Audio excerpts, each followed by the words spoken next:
नमस्कार दोस्तों। अगर आपका पैन कार्ड कहीं पे गिर जाए या फिर पैन कार्ड आपका खो जाए तो जाहिर सी बात है कि आप उस पैन कार्ड नंबर पर कोई दूसरा कार्ड बनवा लेंगे और आप अपने काम में लग जाएंगे। पर उसके बाद क्या, अगर आपके खोए हुए पैन कार्ड पर कोई कंपनी खुल जाए और वो कंपनी भी फर्जी निकले?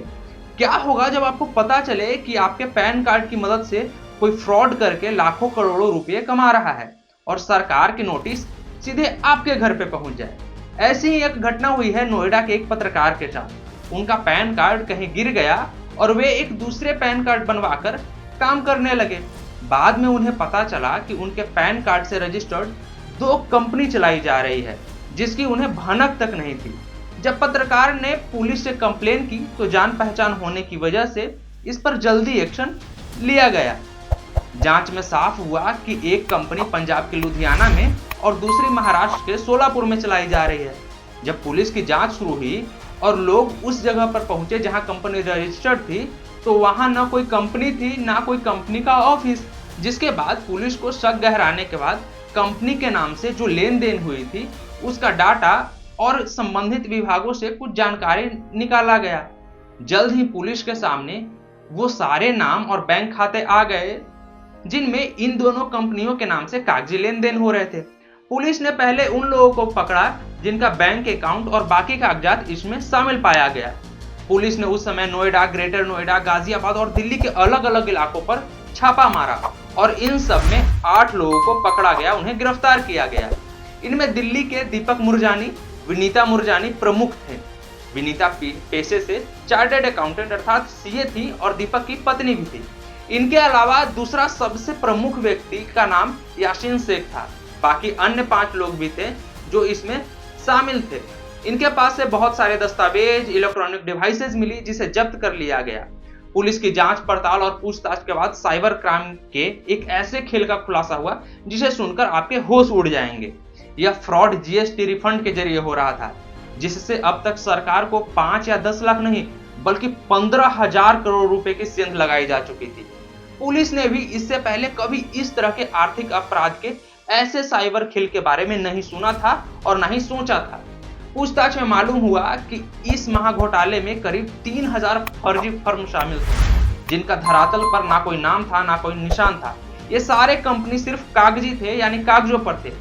ये सारी कंपनियां शेल कंपनियां थी अर्थात फर्जी कंपनी थी। सरकार से जो जीएसटी रिफंड यानी आईटीसी के रूप में करोड़ों रुपए इन लोगों ने प्राप्त किया था, वो सारे फर्जी बिल को दिखाकर किया जाता था। जो पैसे प्राप्त किए जाते थे वो फर्जी बिल को दिखाकर प्राप्त किया जाता था।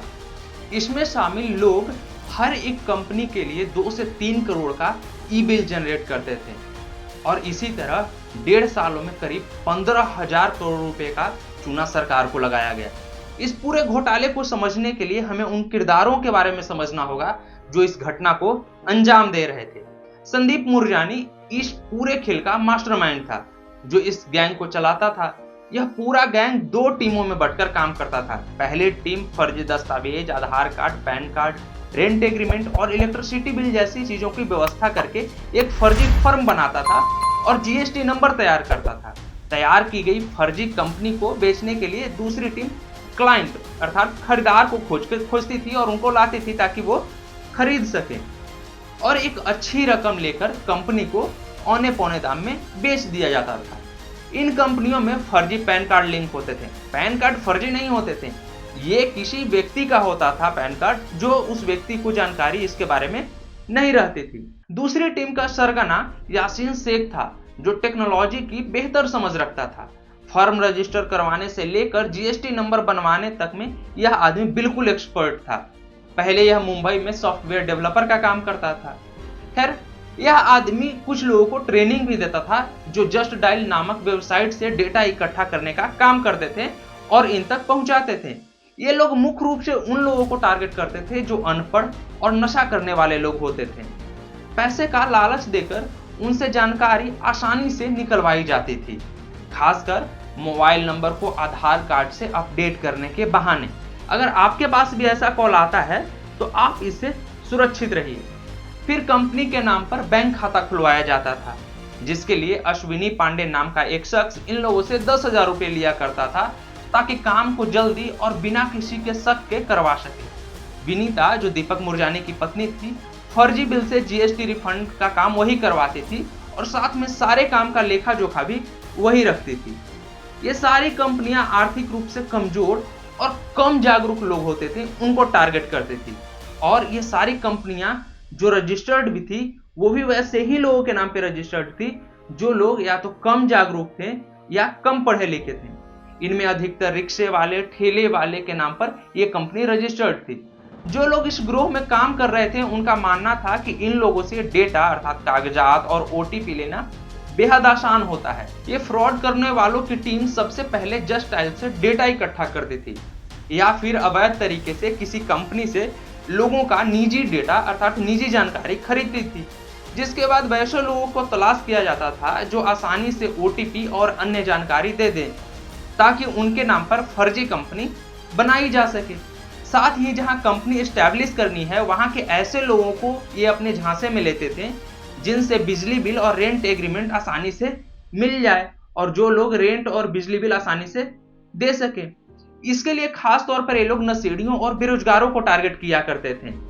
इनसे कागजात आसानी से मिल जाते थे और इन कागजातों की मदद से वे आसानी से कागजों पर कंपनी खोल लेते थे, भले वो कंपनी हकीकत में फील्ड में या धरातल पर एस्टैब्लिश ही नहीं हुई या वह कंपनी है ही नहीं। साथ में जब ये कंपनी खोल लेते थे तो साथ में इनके ही नाम से जो बिल दे रहे थे या जो जिनका कागजात था, उनके नाम से ये क्या करते थे कि एक सिम ले लेते थे ताकि जो वेरिफिकेशन हर जगह हो तो उन्हें ज्यादा दिक्कत का सामना ना करना पड़े और ये झंझट ही ओटीपी इस तरह का झंझट ही खत्म हो जाए। कंपनी बन गई तो फिर उसे बेचा जाता था।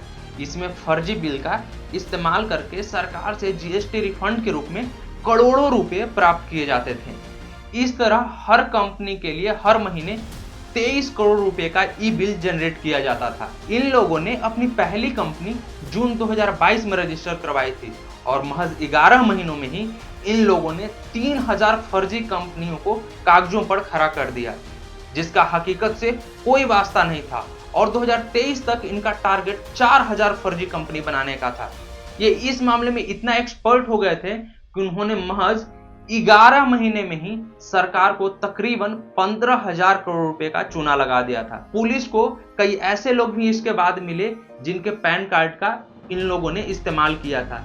बाद में उन लोगों से पता चला कि इनके पैन कार्ड पे 150 करोड़, किसी के पैन कार्ड पे 200 करोड़ का ट्रांजैक्शन हो चुका था। साथ ही कई लोगों को इसकी जानकारी तो तब हुई जब उनके पास जीएसटी का नोटिस पहुंच गया कि आपके पैन कार्ड से इतना ज्यादा ट्रांजैक्शन कहां हो रहा है, आखिर वो पैसे कहां जा रहे हैं अगर आप वो यूज नहीं कर रहे हैं तो। साथ ही पुलिस और इस पर अच्छे से जांच पड़ताल कर रही है। अगर आपका भी पैन कार्ड खो जाता है या आधार कार्ड खो जाता है तो आप इसमें थोड़ी सतर्कता आप बरत सकते हैं।